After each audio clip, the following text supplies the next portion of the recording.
All right, we are streaming live on my channel. When you guys are ready, no rush. Everybody's used to waiting on me anyway, because I always have a bunch of technical issues before we get started. It's the story of my life. Yep. Let's make sure we circulate a link to this in the Haupt Discord. Yeah, post a link in there. Everybody from Twitch should be on there already. Or close to it. All right.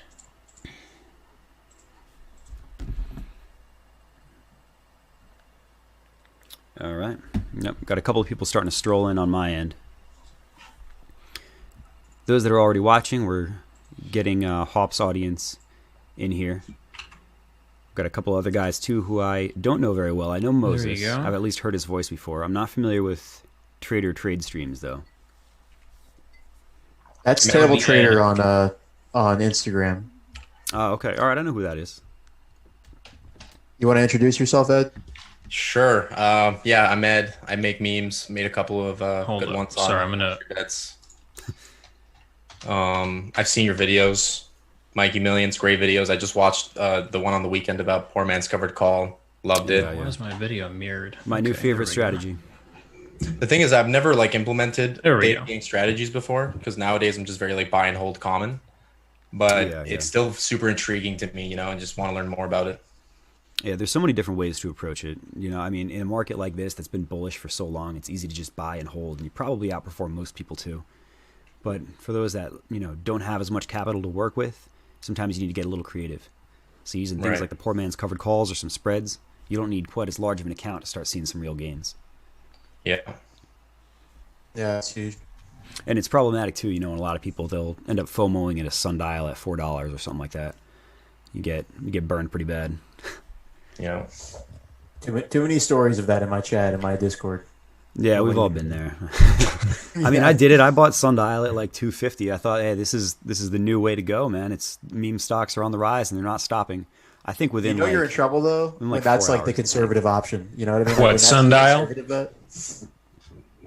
Yeah, I thought for real, Sundial, man. I was yeah. like, hey, any minute now, weed is going to get legalized and every single pot stock is through the roof. Mm-hmm.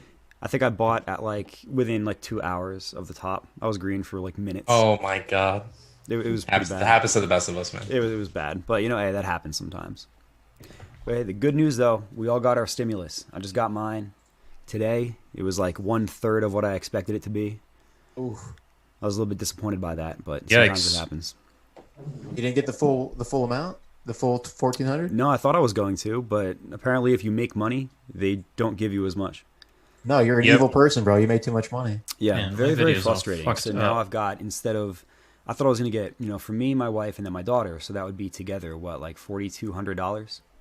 Yeah. I ended up you with think. 2,100, so literally half.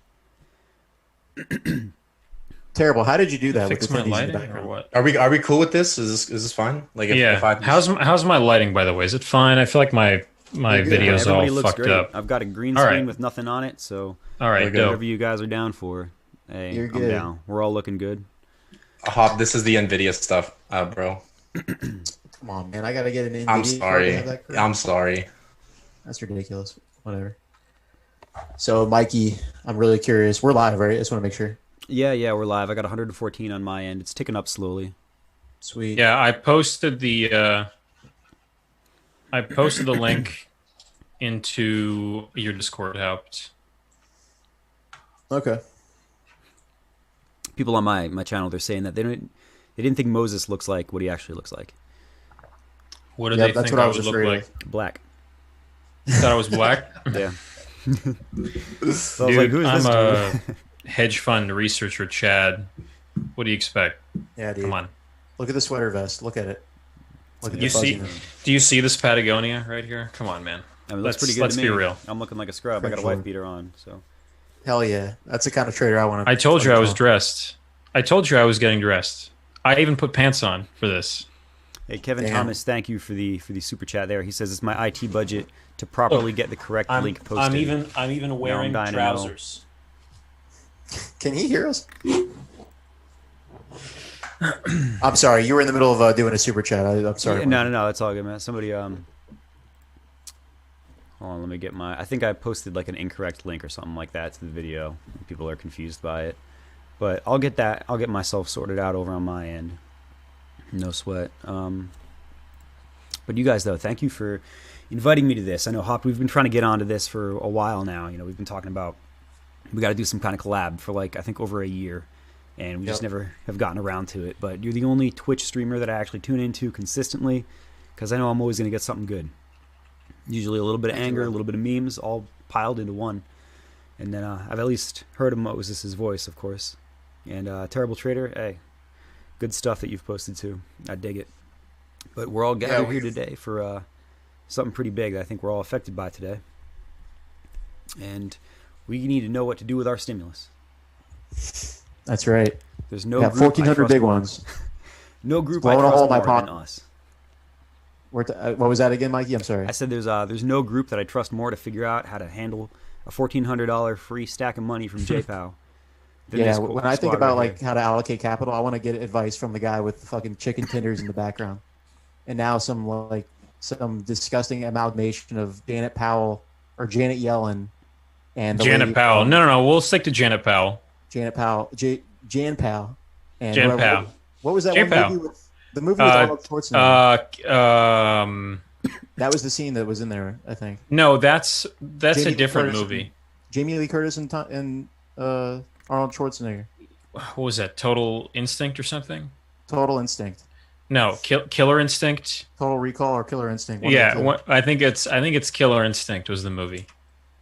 That's what we have in the background here. That's our advice. So we are running now a Basic Instinct. That's what it is. Basic Instinct. That's a hot movie, dude. I don't think that's the movie, but that's fine. No, it's Basic Instinct. That's the movie. Mikey, yeah, 100%. Real quick, Mikey, thank you very much for having us, man. Really appreciate it. Oh, hey, I thought it was you guys that had me. So. And that's not Arnold. That's Michael Douglas and Sharon Stone. Whatever, dude. It doesn't matter. Sharon Stone shows her coochie. It's yesterday's news. That's great. This is her. That's okay. Her Couche-Tard. There we go. Have you heard of ANCUF, Mikey? Ticker symbol ANCUF. Have you heard of Couche-Tard? But I'm dying to know what it is now. This is one of the greatest stocks. So Couche-Tard is one of my favorite stocks in the world. It's a Canadian company. They own Circle K and a few other gas station. Okay, I know about Circle K.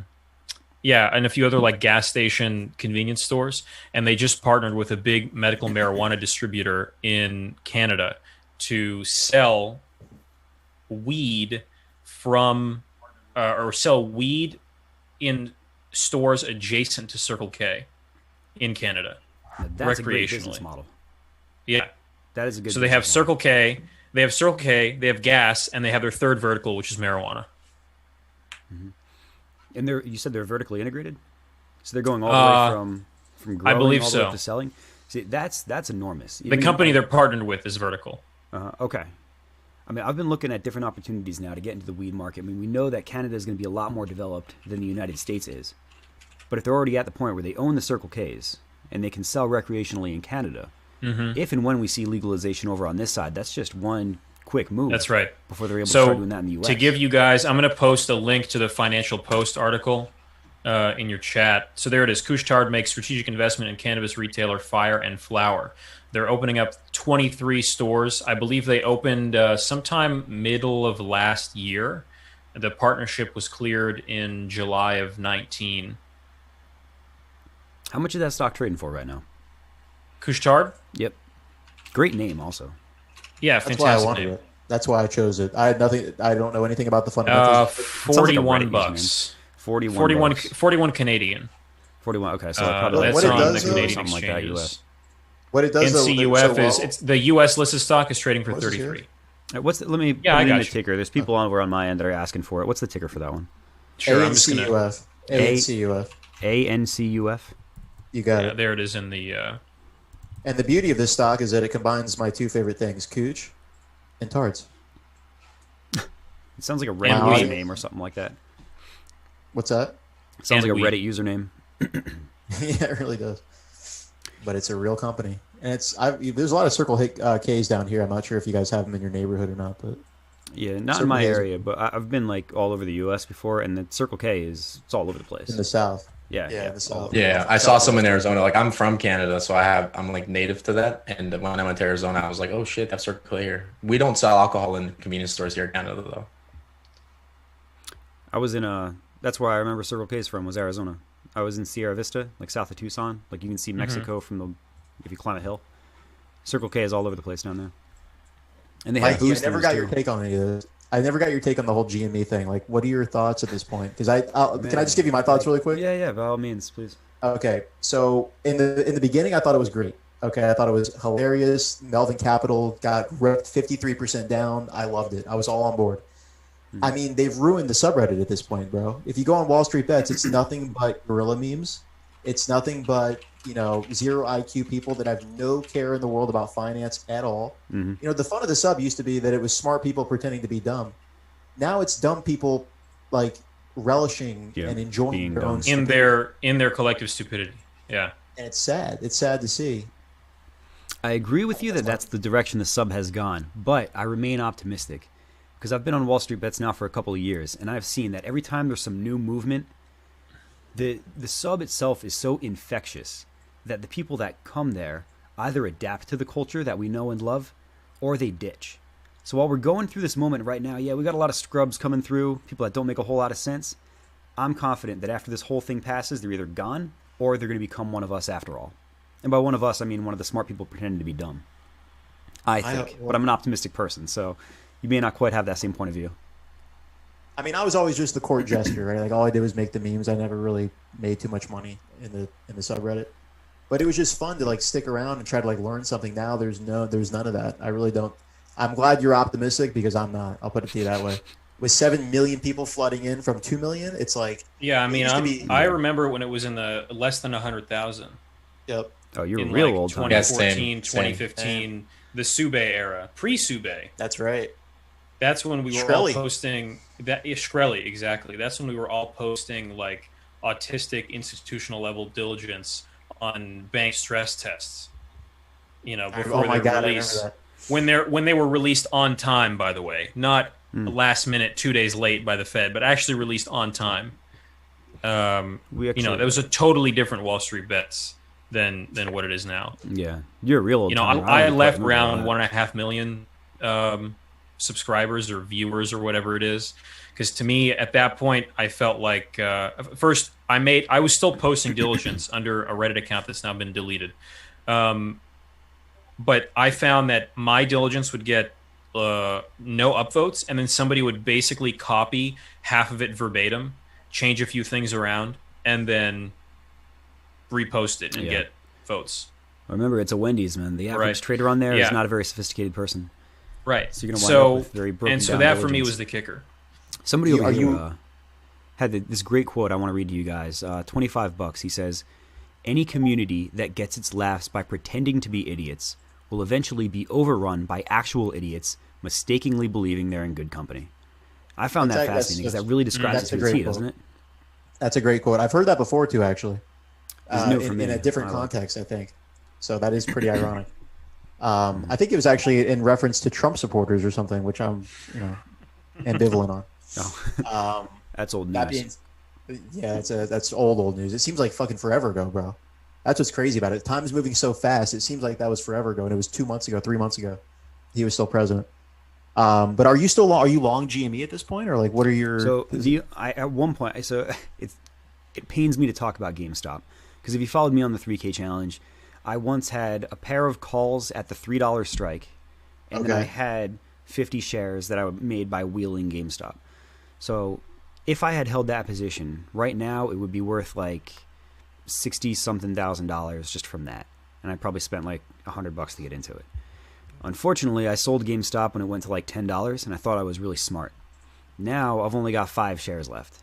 So I'm holding on to it because I like being part of the movement, and those are mostly paid for by like people watching my YouTube videos or super chats or something like that anyway. Right. So I'm not really worried about, where the stock goes from here. It hurts me that I missed out on this huge move by selling when I doubled my money, when I could have been one of these apes that are out here adopting gorillas and possums and peacocks or whatever the hell they're adopting these days. You've seen the videos or the pictures. It could have been you. That could have been me. And instead I'm sitting here with 5 shares, like not even really paying attention to what the stock is actually doing. Right. But I do think that there is still opportunity for a further short squeeze here. I still. But think are you one of those people? Because for some people, GME has become the stock market, and I'm wondering, like, that can't be kamikaze. We haven't lost Mikey millions to that, have we? No, that's like, don't worry about that. That's okay. That's not me. No, I think GameStop is an interesting development, and it's going to play itself out over who knows how long it's going to last. But I think it is a passing fad because either this company is going to get its balance sheet in order, it's going to dilute some shares and become a valid company again, or the thing is going to end up crashing down because some ridiculous reason, or people just get bored with it, or deep fucking value sells. One reason or another, it's going to come down to. Those are the options there. But while it's happening, I'm enjoying the ride. I like seeing people adopt a gorilla with their GameStop gains. Like, that's unheard of in the 90s or early 2000s. This is the new way. It's true. It's definitely. I don't know about that. What about Bobo the monkey or whatever? Harambe, bro. put respect on his name. Don't look down. You look at me in the eye whenever you speak. PBUH. Look me right in the eye. Peace be upon him. Peace be upon Harambe. Don't you ever disrespect his name. Yeah, those are the good old days. Never again. That was like 2016, right? It feels like it was, years and years ago, but it's only Harambe? That was... I think it was like 2016. 2017? No. Coney. Coney was like 2012, dude. Oh, okay. You're talking Invisible Children. Yeah. What? Oh, I was talking about Harambe the gorilla. Were they not related? Coney and Harambe? Am I retarded? Oh my god, dude. I don't know, man. I'm a value investor. I wear $10 glasses, all right? I cut my own hair. I don't know what's going on. My wife cuts mine. I'll tell you what though. So, hey, we're missing out on this huge rush. We can't. None of us. Maybe we can afford adopting gorillas, but it's not what I'm trying to do with my money right now. I want to get to the point where I got this $2,100 of stimulus money. I want to turn this into something. So, what's the play right now? Are we still going to be in this bullish uptrend for all of 2021, or is this, the past couple of weeks we've seen some red? Are we going back to that normal market where we should expect to see fluctuations? What do you guys think? I think we are going back to the normal market a little bit. Like Jerome Powell came out today and he made it abundantly clear that they weren't going to stop, stimulating the credit markets until we get a full recovery. And so prior to Corona, we did have like that maximum employment. There was a very tight labor market. And so it really feels like the Fed is not going to stop until that happens again, until we get just a tight labor market, which we don't have yet, but they upped their projections today, so they're expecting the economy to recover. Janet Yellen also said that she expects full employment by next year or maybe the end of this year. I don't remember. So we know that like the Fed puts there, right? The stimulus is always going to be there. Like, let's say rates get out of control. They didn't announce any new policy measures today. Like they kept the status quo, but we know that if rates do start getting out of control again, they've communicated that they're ready to step in, similar to what happened last year when they stepped into the repo markets. So from like the underlying macro of like the Fed stimulus, it's there. But in terms of the market fluctuations, I think like that really easy money snapback is behind us. And we might see a little bit more, chop, maybe lower volatility, a couple of more, like we had a 5-8% correction in the SPY last week. Maybe it hit 10, maybe more corrections like that. Yeah, NASDAQ was more like 12, I think. Yeah, so NASDAQ, because it was like rate focused, right? Yeah, and it's crazy because the pullback we just saw wasn't even that large, but yet a lot of traders got hurt by it because they were so involved in these high growth names like these EVs and things like that. So the positioning of retails is still very risky, but the Fed is kind of letting us know that you'll be okay. So, yeah. I mean, as the stock market rises, more and more people are getting involved in it. And then the appetite for risk grows. So when you hit that market top, that's when everybody's in those riskiest assets fully invested. So when the market goes down 12%, it hurts even worse than you'd expect it to. Yeah. I mean, geez, plus you have all these new traders too. You have all these new traders that have new accounts that are not used to volatility. I mean, we've been in like a 10-year bull run now. Besides the little pandemic dip, which was over in less than a month, really, if you think about it. Like, the current investor, the new investors have never seen a major crash. As far as how to turn your stimulus money into something bigger, I mean, if you really want to go balls to the wall, you want the big money, you want the big fish, you want to be a whale hunter, I guess it would be to go long volatility or to go short some of these really, really expensive stocks. But if you want the patriotic, the safe bet, you bet on the reopening of the country. You bet on maybe even cruise liners. I wouldn't bet on airliners. The fundamentals are just not there. But cruises, I think, are going to stick around for a while. That to me, like, I'm invested in Norwegian. I've been talking about that stock forever. And that's one that I'm going to probably hold on to for a long time. I like Norwegian as well. I think that's a really good one. A single stimulus check won't get you a huge position in Norwegian, but I don't see a whole lot of bearish thesis right now for these cruise lines. I mean, they've lived out the worst part of the pandemic. They were able to book revenue by selling people gift cards at discount. Like for me, I bought a $500 gift card for $250. That's where their revenue is coming from. And once these ships are able to sail again, I think you're going to find a lot of people that have this pent-up demand that you keep hearing about on the radio, ready to go and get back on the sea. I mean, I'd love to. And I got a $500 gift card I got to spend. Here's the thing for me, though, is if they have capacity restrictions and they're running on discounted gift cards, those are effectively just preemptive sales, right? So for that first season where, let's say, they have a 50% capacity limit by some government mandate and they've pre-sold half the cost, then they're actually losing 75% of their seasonal revenue, or even just basically RevPAR, right? Revenue per available room.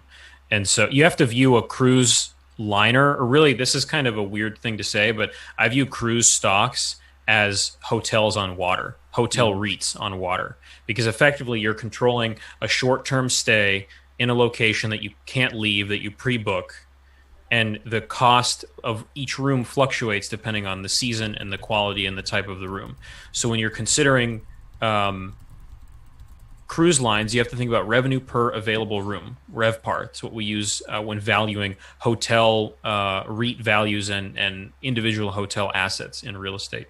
And so if the RevPAR is down basically 75%, assuming a 50% capacity restriction, then you're fucked for that season. Yeah, it makes sense. Right? And so when they release the earnings, let's say 3 quarters ahead from now, assuming, let's say they operate in the summer and that gets baked in fall earnings. So 2-3 quarters from now, those earnings are not going to look very good. So if they pull, so a lot of this value that's getting baked in now, I don't think is taking into account the reality of the just fundamentals behind these businesses. I mean, how much money did they lose in 2020? Like, what did I don't actually know what they looked like. But if they can, that's a good question. Let me see. I don't know what their actual last earnings report said. They reported a net loss of $1.5 billion, I believe. Okay, on 1.9 billion. On about $1.2 billion of revenue, which all things considered is not terrible, but a lot of that was debt financing. They did issue quite a few bonds along the way. And they just had a secondary offering for the stock. This is Norwegian we're talking about. That's roughly 15% of the float. So you're getting share dilution. I talked about this, actually. I kind of preempted this a little bit in my video on YouTube, which I don't really promote too much. But I talked about Norwegian. I said the big risk are dilution.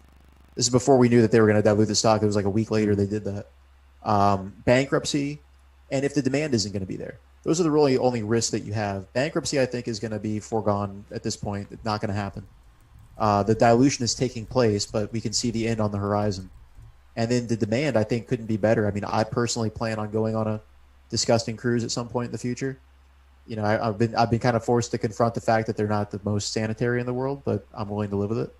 And I know a lot of people are too. So hopefully the demand gets there and we'll see some profit. I agree the demand is there, but Moses, I'm interested in your position on the fundamentals because you seem like the kind of fundamental guy focused on finance. I am. So, all right, you're talking about revenue per available room. Now, if they've already pre-sold, if they're giving 50% discounts to people that are willing to buy the gift cards in advance, that's how they pulled some revenue over the past year.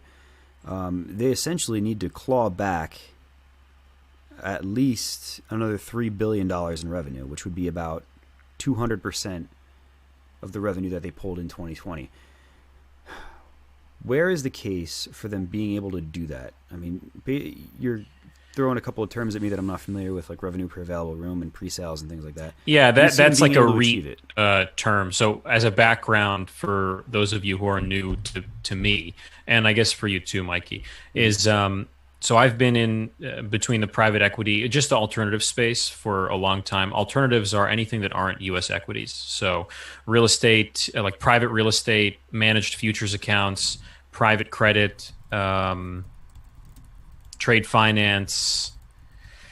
What else do we have in there? Venture capital, private equity, things of that nature.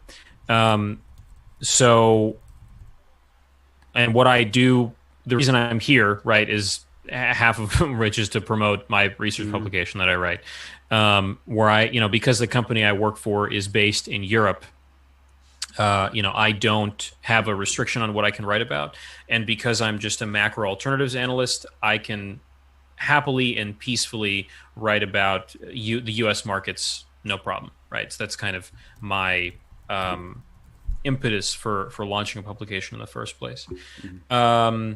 So anyways, back to cruise lines, right? I think I try to think of everything I can as like a fixed income vehicle or a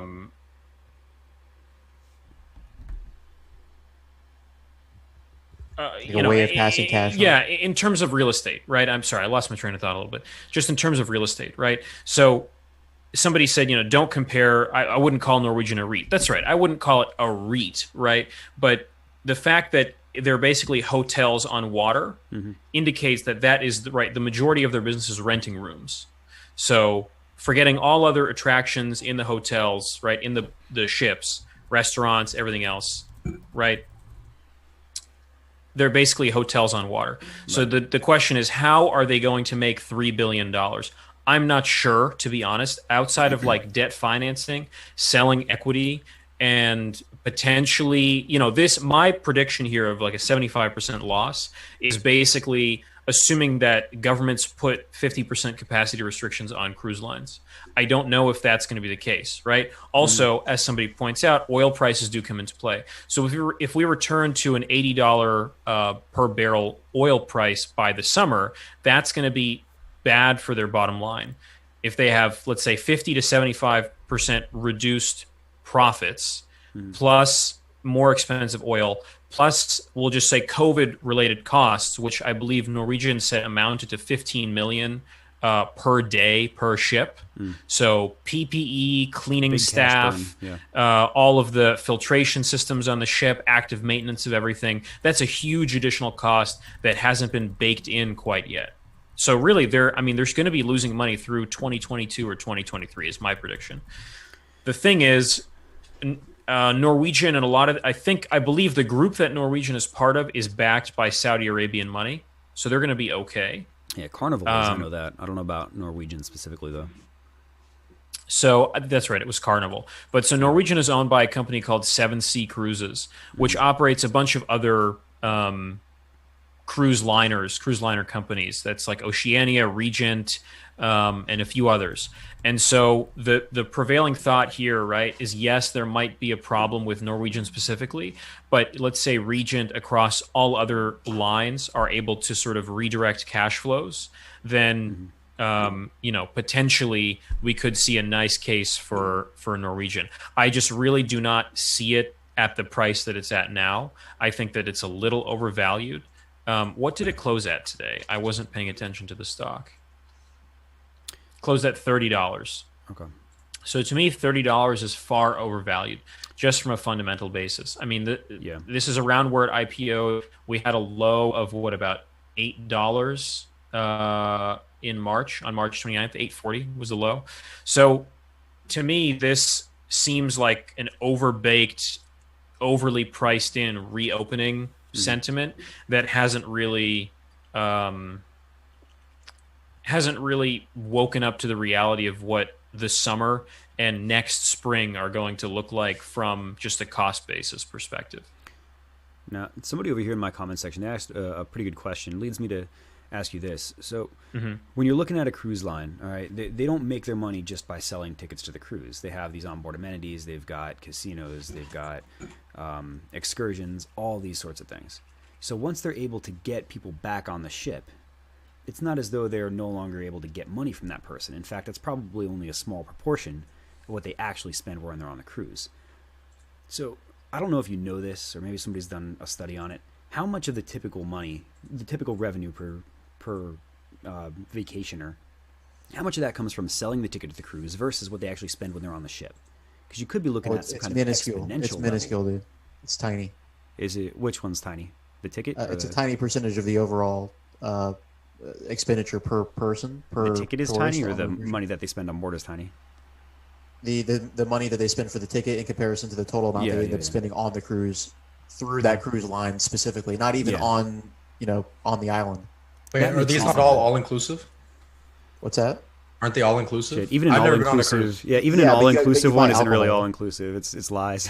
Like you go to the bar and a drink is like $30. Yeah. Oh, I mean, it's like going clubbing in New York City, basically. Oh, it's not that bad. Vincenzo, thank you for that super comment, and I appreciate that. It's not that bad.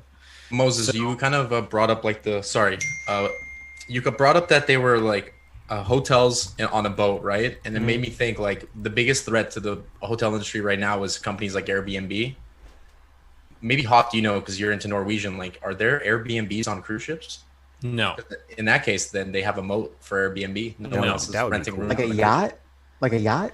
I mean, you can charter a yacht. He's thinking like there's plenty of like services where you can charter he's yachts. Yeah, and you could timeshare a water house, but I mean, but that's a totally different market, right? The people who are buying $250 gift cards on Norwegian to get a discounted ticket next summer are not the same people who are leasing yachts in Monaco with crude yachts in Monaco or Nice for $15,000 a day, right? Totally different market. Norwegian doesn't operate in that market. So that to me is kind of beyond their operating statement. I don't know how their breakdown goes completely. I know that their revenue, their normal revenue grows by about $500 million a year. So just looking at previous income statements, and part of that is due to depreciation, where they subtly increase their depreciation by about $120 million a year. Just looking at their financial statements from 2018 to 20. Let me scroll this actually out to. Let's take a look at 2017. So net income, or rather total revenue in 2019 was 6.45 billion. 2018 was 6.05. 2017 was 5.4 rather. And their cost of revenue has actually stayed pretty stable over that period. So clearly they've figured out how to maximize their margins and make sure that they're not overspending. This year, however, or 2020 rather, with no cruises operating, their cost of revenue was 1.7 billion, and their total revenue was 1.23 or 1.28 rather. So that tells me that they're baking in a huge proportion of COVID-related expenditures, just keeping themselves afloat, including their 195 million a month burn that they're working through as they sit on all these cruise ships that are unmovable. So fundamentally, I'm not going on there. I'm not just going to sit here and take this abuse, okay? Like, hit him back, Hobbs. Hit him back. I'm waiting for it. All right. I don't need to hear this from you, Moses. You kept quiet this entire time, and now we're on the prime time with Mikey, and you're gonna lay this shit on me with Norwegian. All right, clap back, Hobbs. Here's the deal. Hit me. To me, it's a binary choice. Okay, do you think the cruise ships are going to go under, or do you think they're going to live on? I get it. Those are your options. They're going to live on, but 5 years from now. My turn. They don't pay a dividend, so they're not passing any cash along to you. You have to treat it like a growth stock. You can't look at me in the eye and tell me that Zoom is worth what was it at one point? The PE ratio was like something absurd, insane. It was like, I think it was like 1,500. Am I wrong about that? Am I way out of bounds? 1,500? No, a couple of companies got over 1,000 in the pandemic for sure. Wouldn't be surprised if Zoom you got can't there. look me dead in the face and say that's not a problem, and then also in the same breath tell me that a stock that really has one of two ways to go: either it recovers itself, and by the way, 1.2 billion in revenue for a year when they literally couldn't sail is pretty impressive from my point of view. They have a lot of challenges. Don't get me wrong. Like, I think that the challenges are fucking insane if you really think about them, but they have the ability to get over them. The public has confidence in the stock. They just issued a 15% float dilution of shares in a secondary offering, and the price went up. So there's people that are going to buy. The question is whether or not you think this company is going to make it to the other side. If the answer is yes, then you're willing to pay the multiple because it's a growth stock. It's not a dividend paying stock. You're not expecting any cash from it. You want it to grow in proportion to its current relative market. And I think the market's going to be there in a couple of years. But what price do you want to grow from? Well, right Entry now, price is the most important thing. But do you think $30 a share is sustainable coming out of Q3 earnings this year when they show a massive net loss despite reopening? 100%. Who's buying the stock right now? I have a question for you. Who's buying the stock right now that isn't willing to see that on an earnings report and still hold? Of retail investors who are not forward-looking.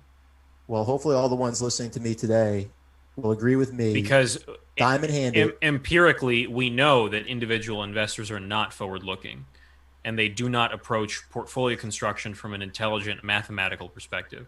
That's why they underperform the market by 6.5 as a cumulative basis every year.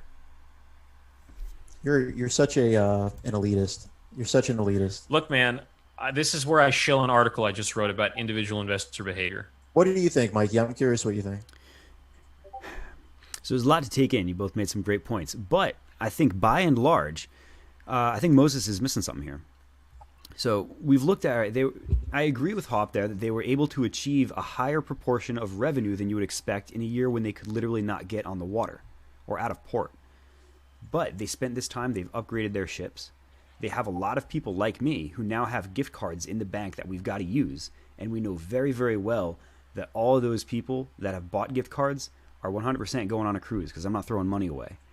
We've got pent-up demand, and I'm more interested in how are they going to be able to take more money from us once we get on the ship. I think they've got plenty of ways to achieve that. I think they can here's what they need to do by looking at their numbers. They need to more than double their revenue in 2021 versus 2020. Now, depending on how soon they can get back on the water, it may or may not be achievable. But I think they can at least here's a question. Close. How expensive do you anticipate a trip to be? Like $1,000? Because if it's $1,000 and you already have like a $500 gift card, so you've given them $250, you're going to give them another $500, right? Potentially, more or less, right? To get on the ship, right? That fixes some of the issue, assuming that everybody else didn't just buy 2 gift cards for $1,000 for $500, anticipating that the cost of a week-long cruise will be $1,000. Moses, ironically, you're being too short-sighted here. I think. In your long-term mind, to you, like the initial revenues matter a lot in this coming year. I don't think they matter at all. In my long-term mind, the price, I would want to have a better entry price than this right now. I don't think $30 is a good entry price for NCLH right now. And that's why I'm citing earnings and revenues and net losses and worrying about Q3. So if anything, I would look at Q3 earnings, anticipating a miss with good guidance, and that's when I would enter a trade, a long-term hold into NCLH or just cruise lines in general, assuming that reopenings progress with the same pace that they've progressed at now. Vaccinations are good. Oil isn't overpriced, let's say over $100 a barrel, and the sentiment is still there. You know, this is the same way I'm about airlines right now as well. People need to feel comfortable flying again and traveling again, and they also need to understand that the way these stocks are priced is forward-looking 2-3 years in advance, not 2 quarters in advance. So you just said people need to feel comfortable flying and traveling. Mikey said today he can't wait until he gets on a cruise line, and you bought like a 50% off coupon. I didn't even know they were doing that. I think there's a lot of people who can't wait for the world to reopen as well and are going to go pretty hard on traveling, which is something that the Fed has discussed themselves. They believe there will be a spike within the travel industry that will be temporary. So it's pretty fair to say that, you know, it's kind of like we're all building up this emotion to get back out of the house. We're going to do it. We're going to go hard, and then we're going to go back to living our normal lives. What could that do to a couple of Norwegian's earnings reports when you see just a massive influx of travelers? And we know that the market sometimes doesn't really care about the long term. So what if there's a misprice on the fact that this influx is temporary? Maybe Norwegian can have a big spike. I'm just trying to say a bull case. Yeah, good point there too. They might not be able to sustain that increase in travel. Everybody's going to blow their shot nice and early. That's a good point too. Yeah. Now, I wonder if we could find common ground here, though. So let's say, all right, husband and wife, they get both their $1,400 paychecks. Now they've got $2,800 cash they want to invest. They're looking at cruise lines, looking at Norwegian. You think $30 is a little bit too high, Moses? I think it's a little high for me. I don't think it's necessarily a bad investment here, but I think you can do better. What about if you were to take that $2,800 and you were to buy a 90-day to expiration, or rather sell a put at the $25 strike? All right, that'll cost you $2,500 if you get it signed. You've still got $300 cash left, and you're going to receive premium for selling it. So now you have put yourself into a position where you're either going to get some free money off of your stimulus, or you get it signed at a cheaper price, down to $25 rather than $30. What do you guys think?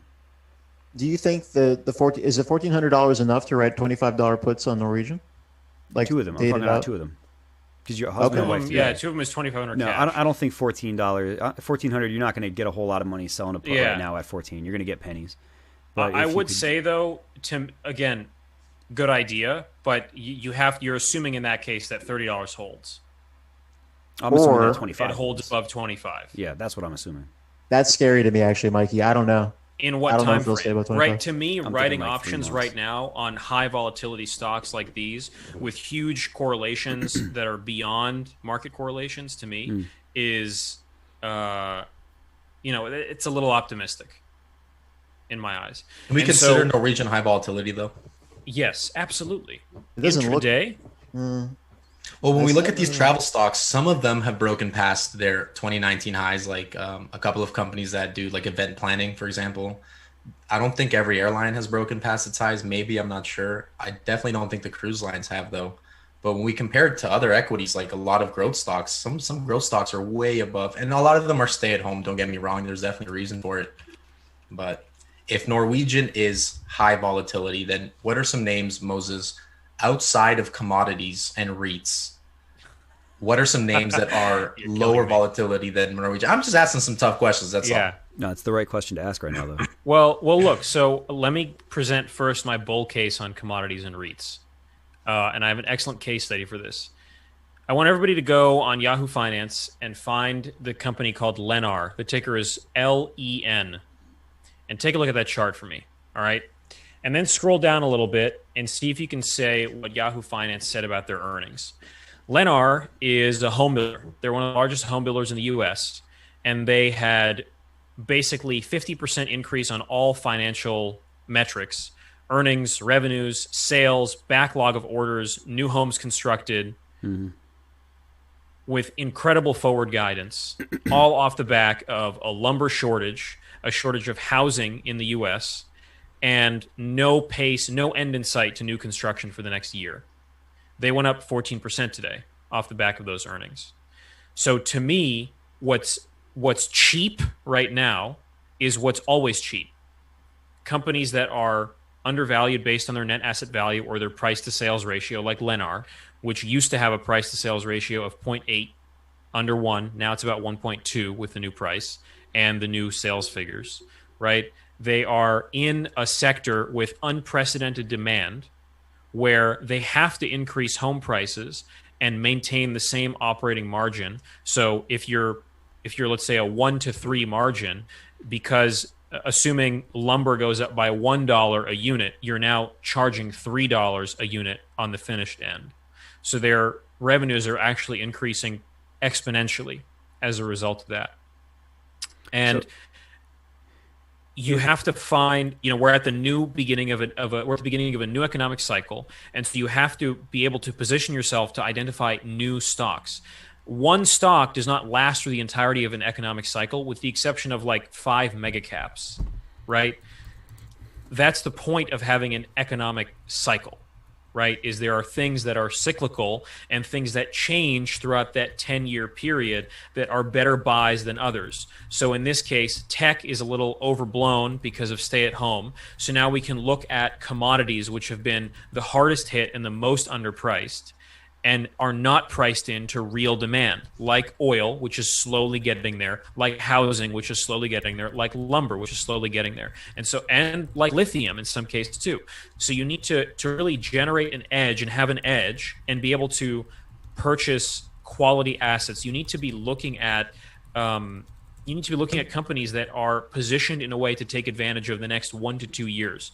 This market is extremely forward-looking. So even though I say the next 1 to 2 years, that could get priced in a week.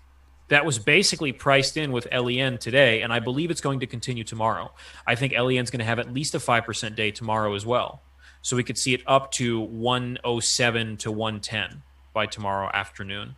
And that's going to be the case with lumber REITs as well. There are real estate investment trusts that exclusively work with lumber processing companies, excluding lumber liquidators because they sell off-market flooring, and housing companies like Toll Brothers, like Lennar, and like the 7 or 8 others there are in the market that are involved in single-family residential construction in the hottest suburban areas. So like Texas, if Minnesota, Lennar is printing Idaho. so much, why is its dividend such shit? Because they're not a dividend-producing stock. This isn't one of the REITs? No, so this isn't a real estate investment trust. They're a corporation. They just build houses. Lennar. All right. I mean, I see you. Now, you might run into a lot of people who are going to say that they're concerned about foreclosures coming up. People have been out of work for a while now. If we don't start picking up the pace of reopening as quick as they expect to, we start running out of federal protections for homeowners. We might wind up in a situation where people are struggling to even keep their houses, let alone build new ones. Well, to that I'd say... Real quick, Moses, Yeah, let me just real quick. Me and Mikey, I totally agree with you, bro. In fact, I think that you guys actually agree more than you disagree. I agree more with Moses than I think he agrees with, than he would even recognize. Norwegian, I think, has the exact same issue going on. Believe it or not, I totally agree with you, Moses, on this issue. When it comes to like the new economic cycle that we're in, finding stocks that are a little bit different than what people are currently talking about in the public zeitgeist, I totally agree with what you're saying. We're in that weird blend of like late stage bull run 2010, rah rah rah, Obama, Trump, fucking stimulus, and we got to come to terms with the fact that demand is going to drive the new cycle. Demand for housing, and I think demand for cruise lines as well. That's just my take. But I did also want to mention briefly that we have these conversations every morning. If it's okay with you, Mikey. Yeah, of course. Yeah, post the link, whatever you want to do. Yeah, I mean, I'm a faithful watcher of the Haupt91 streams. I know Moses is a frequent guest, so by all means, please drop that link into the chat feed. So Watson, to answer your question, I don't use my YouTube, but there is my Patreon link where I write a research publication. Some articles are free, some aren't. Feel free to read the ones that are free, comment, ask any questions, and you're welcome to subscribe if you'd like to. As Haupt was saying, he and I run a morning show every day, Monday to Friday, 8:30 in the morning on our Discord, where we talk about stocks that we're looking at and sort of macro conditions for that day, as well as the Patreon where I write broader articles about longer-term investing. And I should say really that the goal of my Patreon, right, I come from institutional asset management, and so the goal of the publication is to teach retail investors, individual investors, how to look at their portfolios from an institutional perspective, rebalance to new sectors every year, every 2 years, how to identify the sectors that are going to outperform, how to digest financial information in an accurate way and in a concise way. And what I'm aiming to do is to give you the information that I spent 6 years learning, plus 5-6 years working on,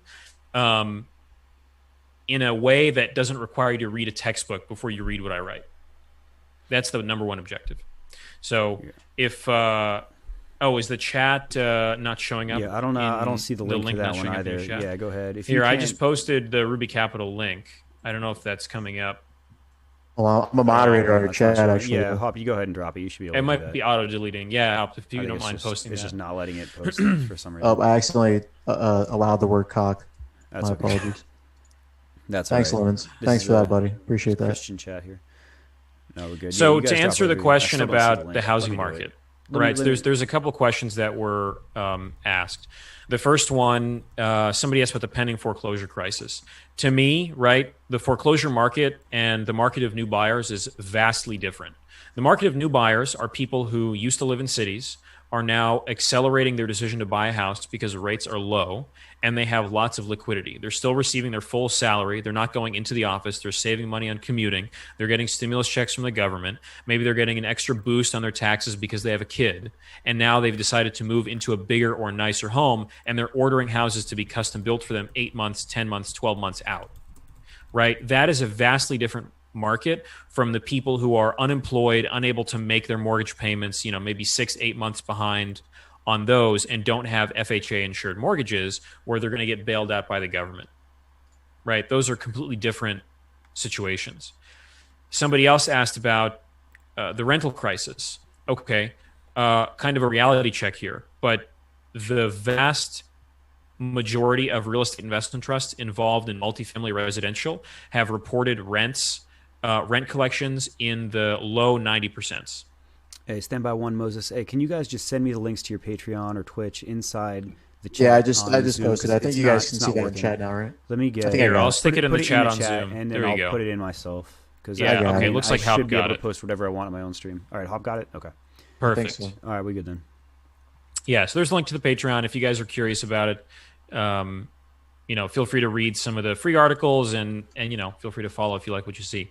But anyways, so going back to REITs are kind of my bread and butter. I come from real estate first. So I was in real estate private equity for the bulk of my career before switching to alternatives research, global macro. And so what I'm seeing here from the real estate investment trust end, who, by the way, own the vast majority of multifamily housing stock in the country, is that they're receiving rent collections. Their property managers are working with their tenants, and rent relief programs in the United States across major cities are also working. Are there going to be heightened evictions? Yes, absolutely. But remember, for every house that's sold, one has to be bought, that someone was living in, rather. And so there has been a trend of cities exhibiting lower rents. So New York City, for example, has had a drop in rents of about 20% across the board as an aggregate. And lots of people, net leases were up twofold over this time last year in New York City. So what that tells me is there are, for just as many people as there are leaving cities and moving to housing stock in the suburbs, there are people moving out of the suburbs, or let's say out of their parents' houses, into multifamily housing stock in New York City. So eventually when people are evicted, assuming they are evicted and not bailed out by every state and federal government option available, they're going to be replaced by new tenants. And I'm telling you this as somebody who used to live in New York City. When I was leaving, I'm in the suburbs now, but when I was leaving the city, there were people touring my apartment building actively every single day. Right? And I was not in a particularly cheap area either, in a particularly cheap apartment.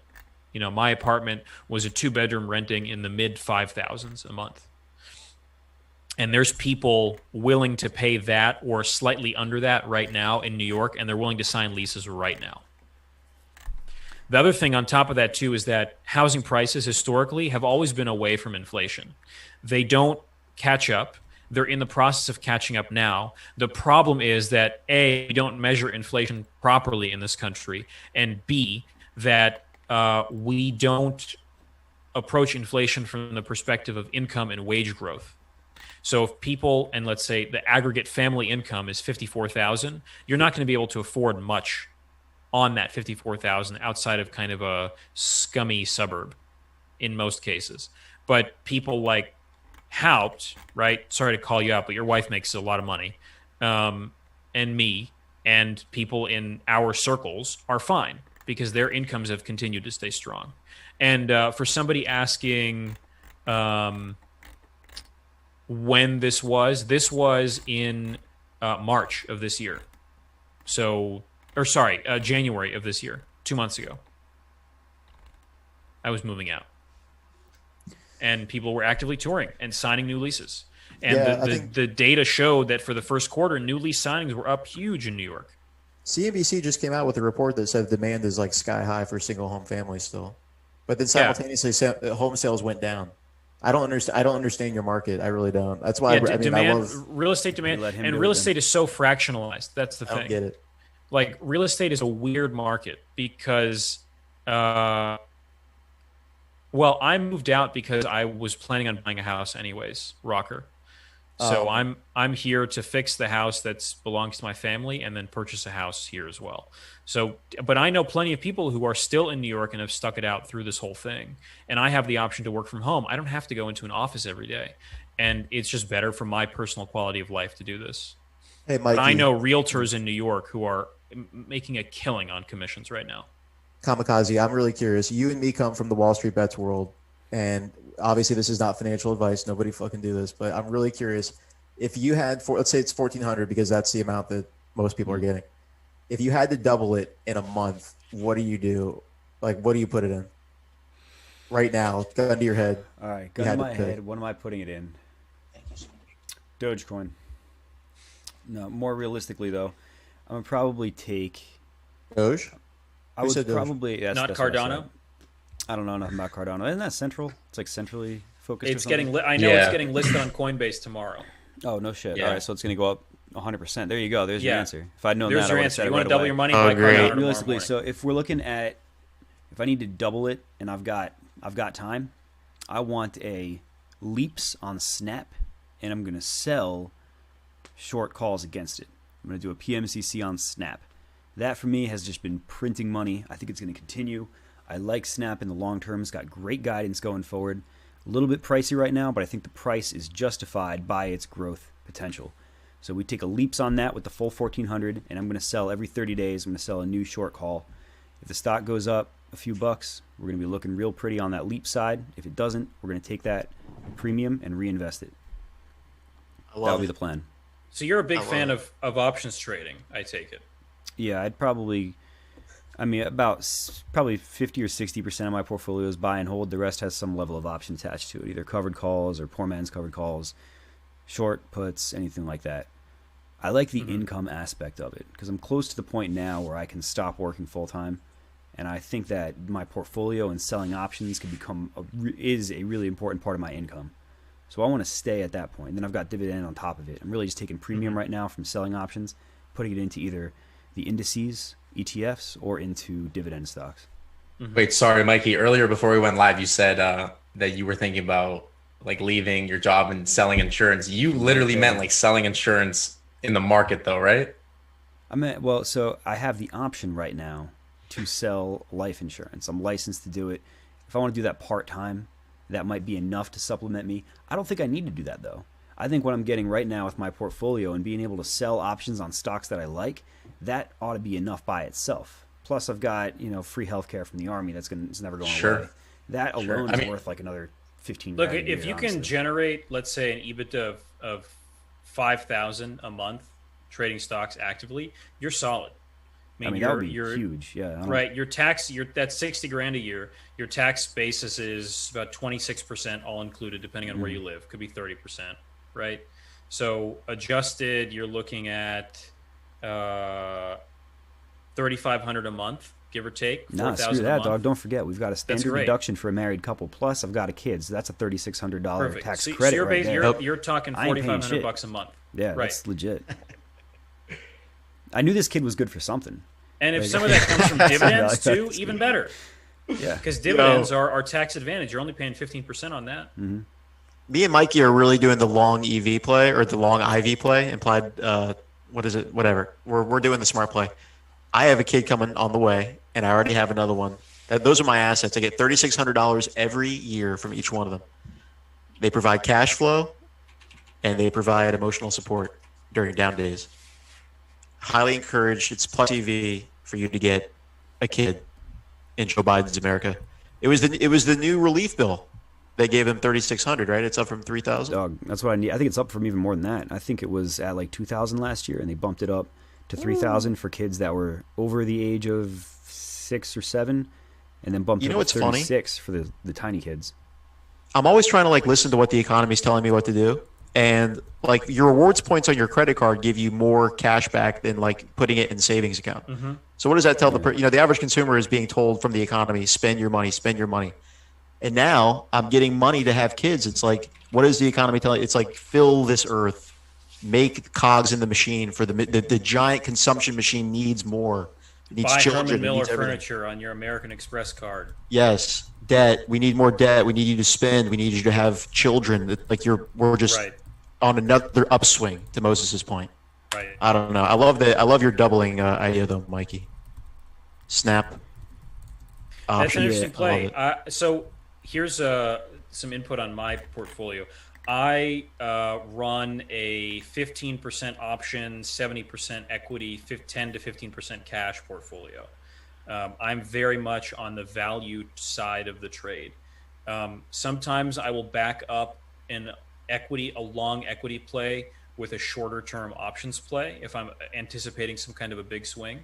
So on LEN today, for example, I own about 450 shares of LEN, but I also had 20 calls that doubled in price over the course of 3 hours, just on that earnings call. So that to me is a huge win, right? I'm not afraid of putting money to work in the market, but I look at everything from a risk perspective, not a reward perspective, because risk is how you're going to lose your money. And the success in the market is entirely about preservation of capital. Can I add to that? Yeah, go ahead. So the biggest reason why I purchased your Patreon, now I'm helping you with the social media for your Patreon, was because, as I said this before, I'm very interested in learning about the fundamental aspect of what I'm buying, considering that I'm very much into growth. Because right now, like I said, the Fed just keeps on saying, don't worry, guys, I got your back. And maybe like I'm foolish of believing them, but I believe them. There's like an old Warren Buffett quote where he talks about when the tide goes out, the people that are, you see like who's swimming naked, something along those lines. Yeah, who's swimming without their shorts on. Exactly, yeah. Exactly. The Fed is I'm wearing pants today, boy. All right. That's right. I know you are. You're always wearing pants. You always come full suited, the Patagonia and everything. The Fed has communicated that they're going to continue this pursuit of max employment once again. It's almost like they're obsessed with the fact that they finally reached it after like 9 to 10 years of QE 1, 2, and 3.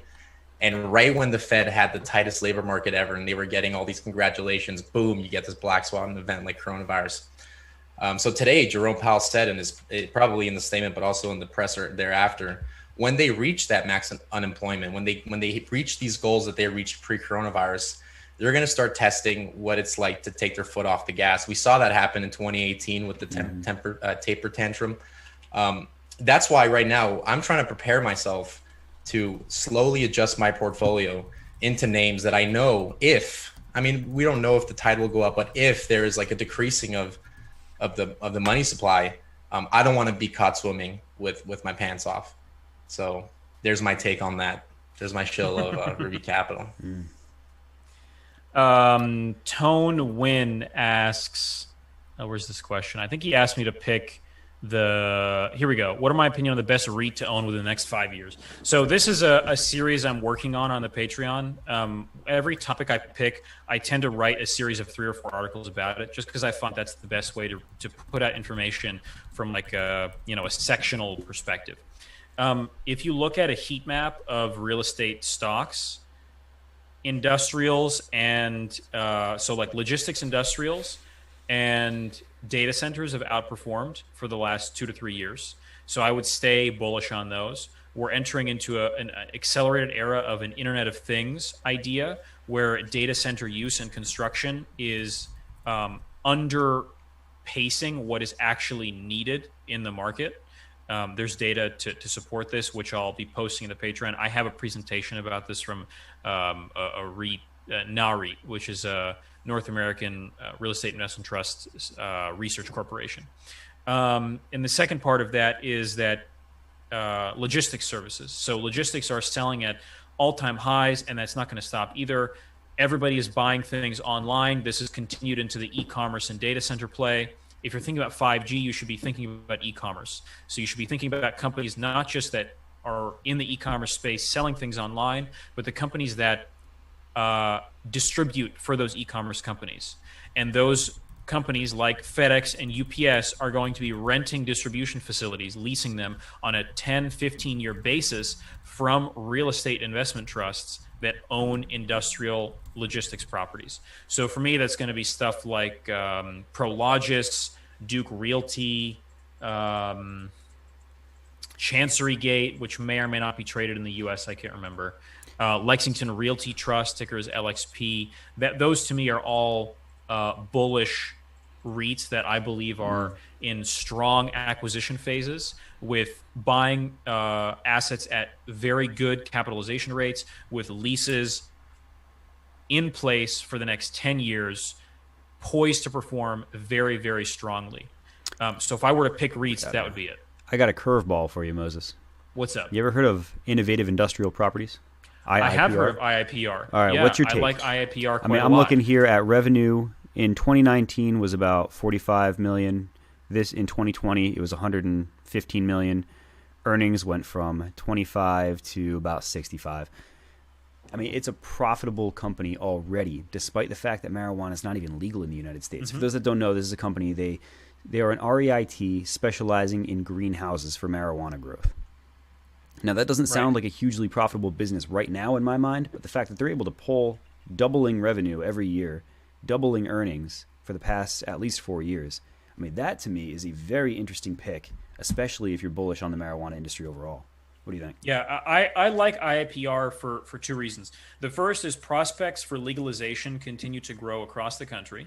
So you have state by state, and I really think we're going to see federal marijuana legalization in the next 3 years. At least medical. At least medical. And medical is already a huge market, right? On top of that, IIPR, the nice thing about marijuana growers and distributors is that actually their credit quality is superb because they're cash-only businesses. They can't borrow money. They can't. Their tax basis is mixed. They can't write off a lot of business expenses. They can't depreciate their assets. So they're forced to pay 100% cash or mostly cash in semi-financed positions onto these leases. So IIPR is basically guaranteed money as long as marijuana demand exists, which it will, and as long as these businesses stay cash-only, which they will for the foreseeable 5 years. IIPR is a very, very interesting kind of into the medical marijuana market. And I would honestly prefer this because it's connected to real assets, right?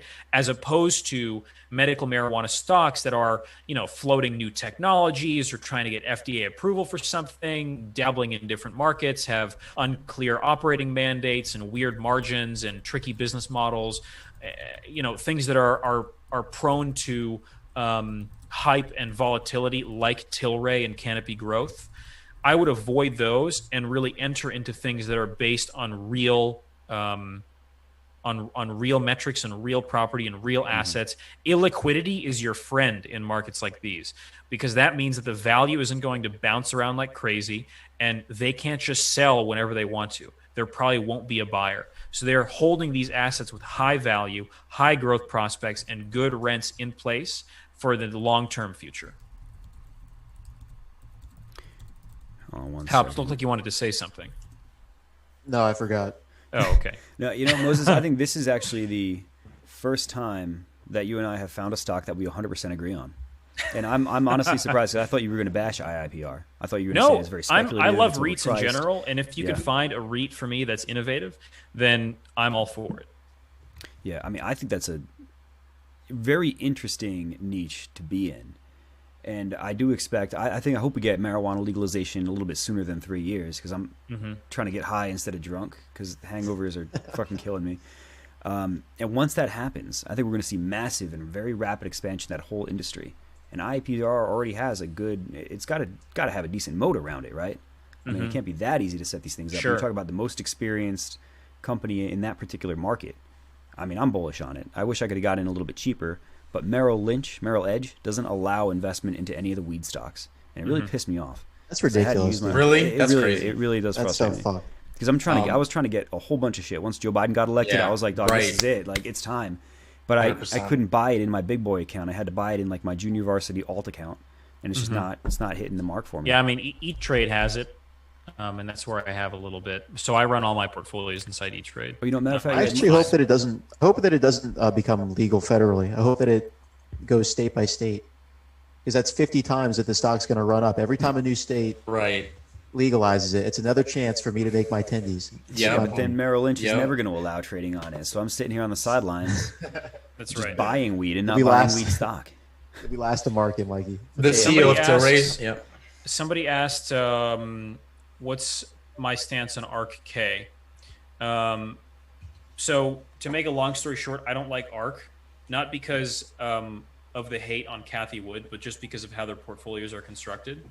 I'm not a fan of thematic ETFs because they carry a lot of risk with them. Just look at ARK-K's chart, right? The innovation ETF. It's purchasing stocks that are very high in momentum, have slightly overblown valuations and lots of hype. So those are, on the one hand, it achieves its mission, right? It's focusing only on innovation and growth companies. But the way that the portfolio is constructed from like a modern portfolio theory perspective, when you really dig into the statistics and math, it's actually quite dangerous to be holding things like that long term, especially in periods right now where they're subject to a lot of volatility. And personally, I don't like ETFs because of their diversification mandates as well. So in a lot of cases, you have ETFs, that say one thing but then hold another thing. For example, the largest diversified commodities ETF, which I believe is an Invesco product, it has like a $360 billion market cap, and they hold 53% treasuries, right? So how can you have a diversified commodities ETF that holds more treasuries than it does commodities? That's a problem to me. And that is the result of poor diversification mandates that are forcing them to mitigate quote unquote balance sheet or portfolio risk by purchasing treasuries because commodities have bigger risk. So there's kind of pluses and minuses to buying thematic ETFs like that. You have to examine their holdings, and this is something I really, really preach on the Patreon. It's almost like my Patreon is turning into something where I exclusively talk about ETFs, because that's pretty much all I've written about for the last 2 months, is just how you can really look at ETFs and gauge the portfolio construction, because they are really excellent examples of how you can be making your own portfolios in a good and a bad way. We have these kind of conversations every morning in the pre-market as part of his Patreon. So he has the newsletter, and then we do the pre-market show in the morning. In addition to my 3 diligence articles a week. And we also do our own little podcast too. But I'm enjoying the conversation, man. I don't know about you guys, but this is the kind of stuff I like to do, because it's like, Mikey, you have the options market nailed down in a way that I'll never understand. I've never really fully understood like all the Greeks. I get delta and theta and what have you, but the rest of them are kind of like lost to me. And then I feel like Moses has a pretty good grip on the fundamentals too. So I'd love to do this again at some point. Yeah, it's probably one of the more mentally stimulating conversations I've had lately. Yeah, we all kind of seem to specialize in a different area as well. So, I mean, Tone Win says I seem to be focusing on minimizing risk. Absolutely, minimizing risk is the key to maintaining value in your portfolio. Someone earlier said in the chat, boring stocks and ETFs are for retirement, and fun money is for playing around. I have news to break to you. You can make a lot of money playing not fun stocks, right? You can, so Kamikaze is a big options guy, right? If you swing traded the range on Visa inside of the 4 ranges that it's had since April of last year, you would have returned 30 to 40% a week on your contracts. I'm telling you this because this is what I did, right? You buy calls on the low end of the range, you buy puts on the high end of the range, and you just switch from that until it breaks out of that range. You wait for it to establish a new one, and you play again. Your risk is fairly low. You can buy 30 or 45-day options, so you have some mitigation. You could do some hedging, but to be honest, I'm not a big believer in hedging, because if you have to hedge a position, you probably shouldn't be in it. And that's a great quote from Michael Burry, which I really agree with. And you have to pay attention to what's happening on a stock intraday or intra-week, because those swing trades are really, really, really where you can make a lot of money trading options. It's not just about finding the one day where space pumps 15% and capitalizing on that. You can have longer term strategies that work really well. I dig. Anything although options are more fun. No, I'm with options you, are man. fun. Like, yeah. I do admit now there's always going to be a better option. When I say option, I'm talking about like choice within the stock market. There's always going to be a better one. And people do get caught up all the time with believing that options are the way to multiply your wealth. Well, the fact of the matter is, if you had bought Tesla shares, you'd probably be outperforming just about everybody you know in your personal life. And if you had even swung Nokia from 380 to 420 within that range over the last, 8 months, you'd probably be making fat gains too. You get a little bit less control over yourself, though, when you're just going with shares. With options, you get to choose your buy price, you get to choose your sell price.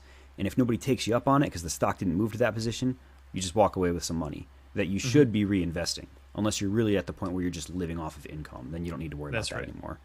But in exchange for, you often miss opportunities as well when you're doing options.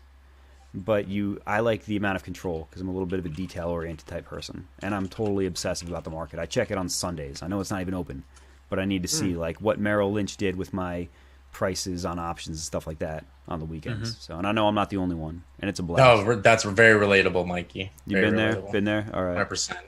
Mikey, what are you doing using Merrill's platform? So Merrill Lynch is only good for like a very specific subset of people. The ones who use Bank of America credit cards, the ones who have a 6-figure account, and the ones who barely ever use 4-legged option strategies. If you do all those, you're in real good shape because they offer a lot of good benefits to Bank of America customers. If you have an over 6-figure account, you get massive cash back. I think you get like 5.5% cash back on half of my purchases. It's huge. So it's like buying everything at 94% of the normal price. I'm talking about like things that you buy your credit card with.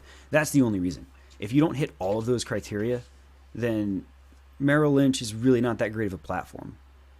You have a lot of other better options out there. And as long as you're not on Robinhood, I don't think you can really go wrong. I think there's a lot of great brokers these days. But I just happen to be one of the people that it really works for. You got a makes sense.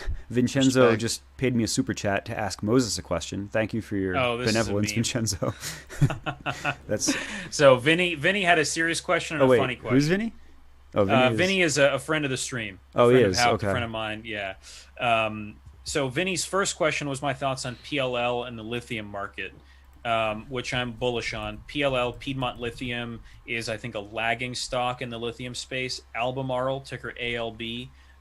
Was my first pick back in June or July of last year, which tripled from 50 to 150 in about 6 months. Actually, I think it hit 184 or so at one point. My next rotation from that was into PLL and SQM and LTHM, which are 3 lithium mining stocks. It's a very congested but concentrated business, and I like the prospects of growth for lithium and lithium mining in the future.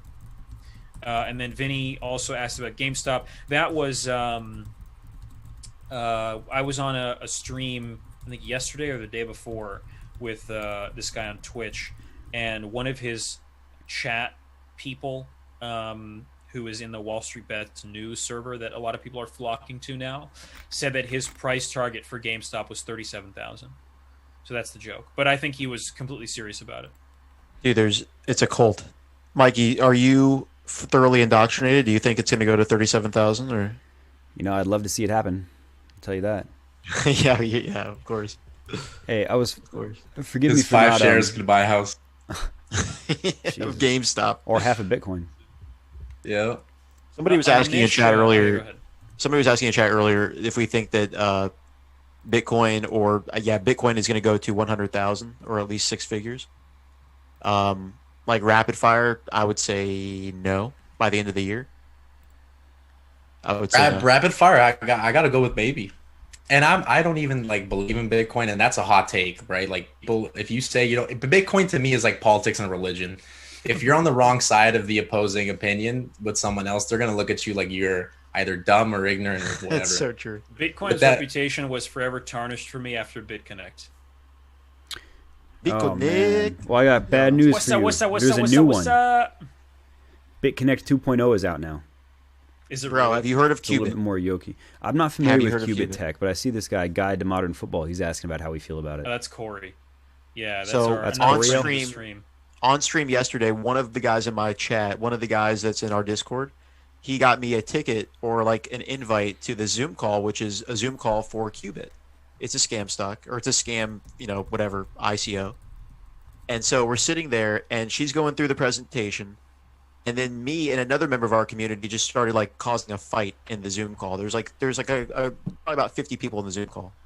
And so we just, we caused a ruckus. We were asking questions that they didn't have answers to. Just tried to make them look more stupid. And we're going to try to make this a recurring series where we just go into these Zoom calls where they're trying to shill these ridiculous scam ICOs.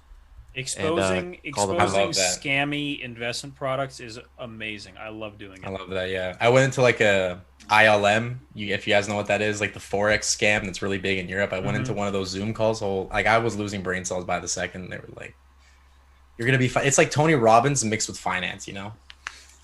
Dog, Like big issue self-help, though, man. Big issue. I mean, we joke about it, but hey, real talk. There's a lot of people getting suckered into these really stupid things.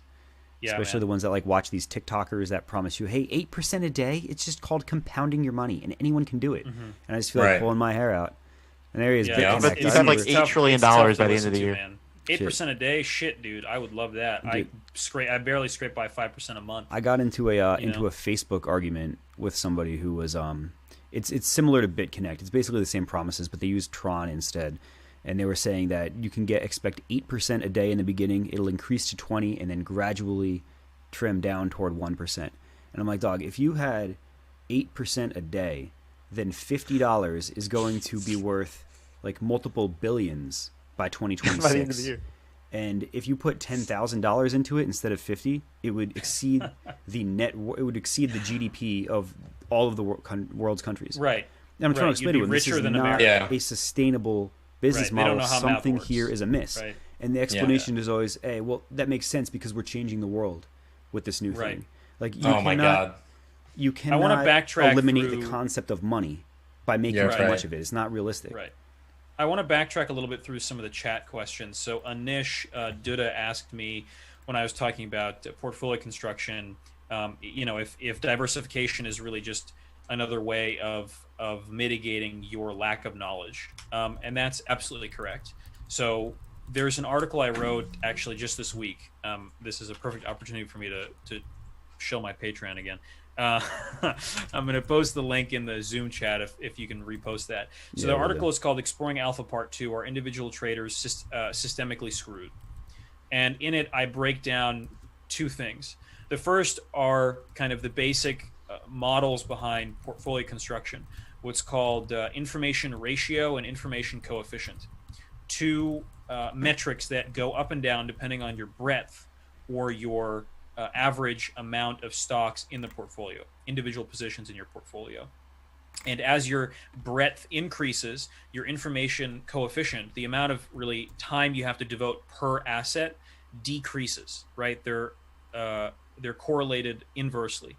And what that means is the more stocks you have in your portfolio, assuming they're picked more or less correctly or to some, correlative model, the less work you have to do because you're going to be matching the market with a greater probability.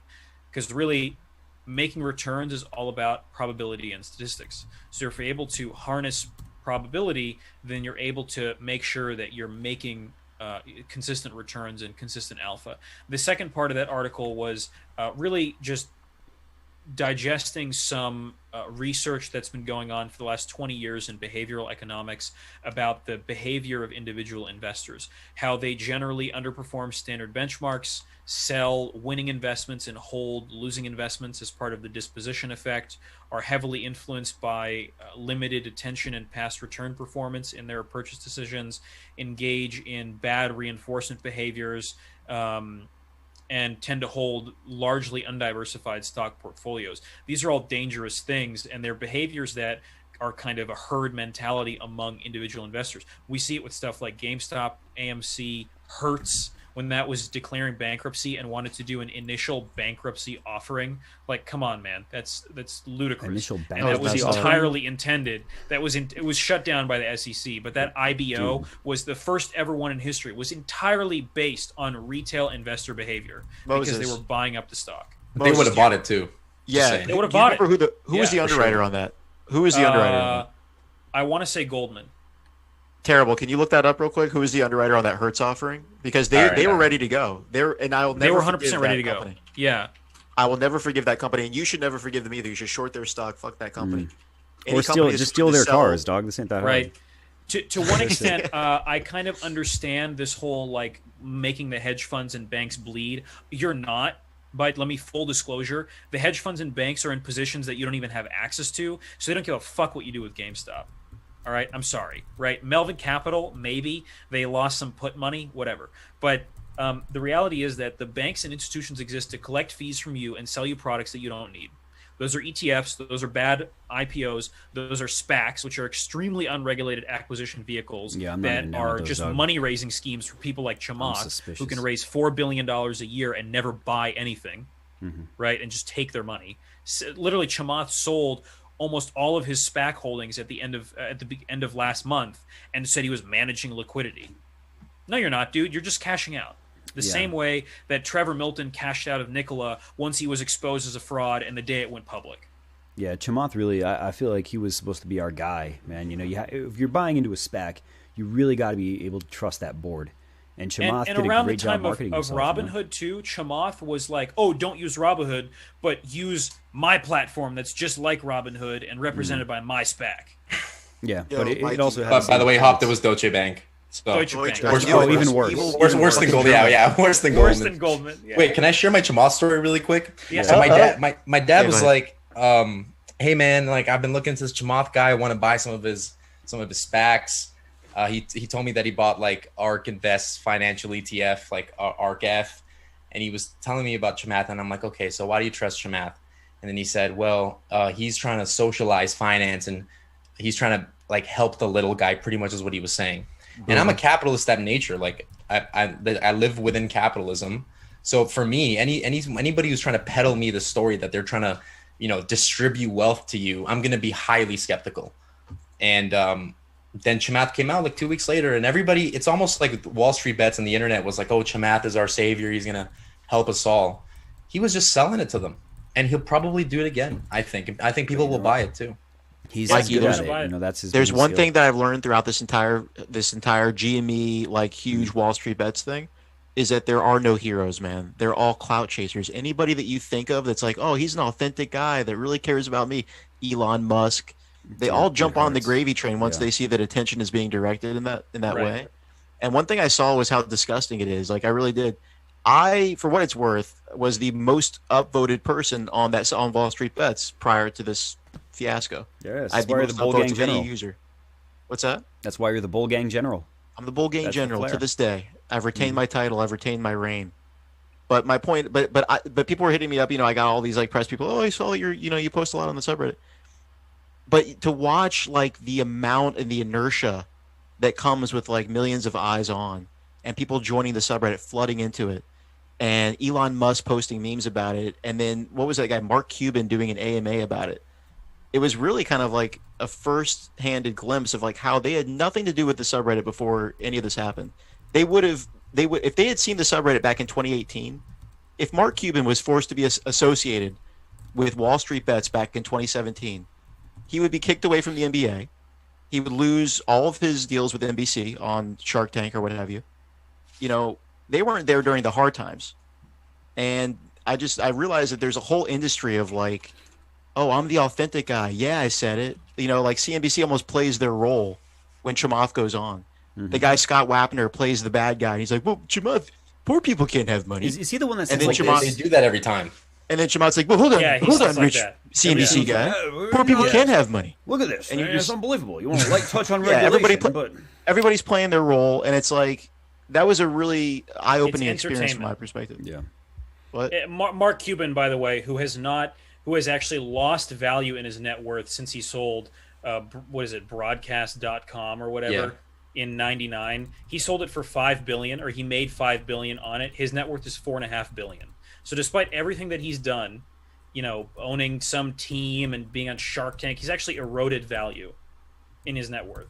So why would you trust a guy who's claiming to be some kind of a brilliant investor, who has eroded his net worth instead of quadrupling it over the last 20 years? I think it's because our instinct is to not think for ourselves. Mm-hmm. And that's what I got caught up in. I'll be honest. Exactly. For the first 4 years of my investing, I was looking at people. I'm like, okay, this guy seems smarter than me. Let me hear his opinion. And I'd gather a bunch of people that I felt were smarter than myself, and I would aggregate their opinions and say, all right, are they net bullish or net bearish?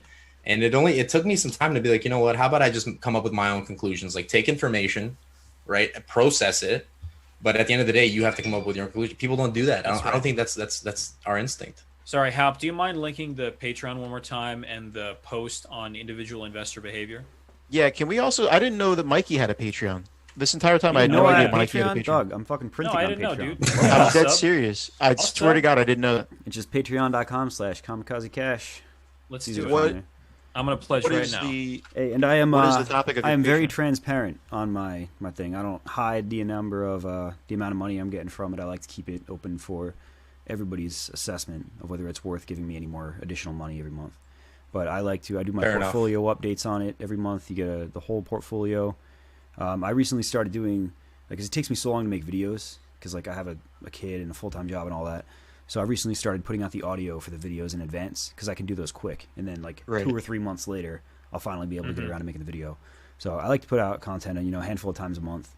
But really, I think there's just a lot of people on there that they've made money off of option strategies that I've taught them, and they just want to give back to me a little bit, which is awesome. It's like, probably it makes me feel good about knowing that people are willing to give back like that. I'm actually surprised by the generosity. And if you're on Patreon, then you also get access to the Discord channels, the Henchmen hangout, and then for the real OGs, you get the Trap House, which is where I spend like way too much of my day. Kiernoff asked a really interesting question in chat. He says Reddit is 100% about not thinking for yourself because of the way the posts work. Have some fiat currency.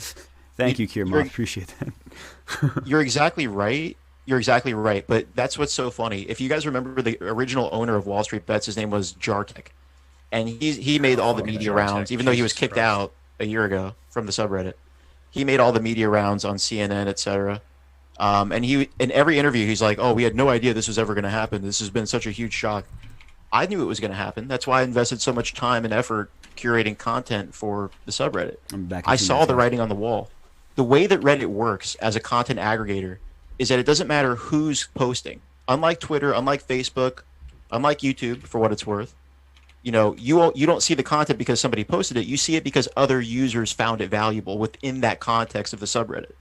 So the nature of Wall Street Bets is almost perfect for running a stock up. You pile into votes on posts. You pile into what the posts are talking about. What are the posts talking about? They're talking about stocks.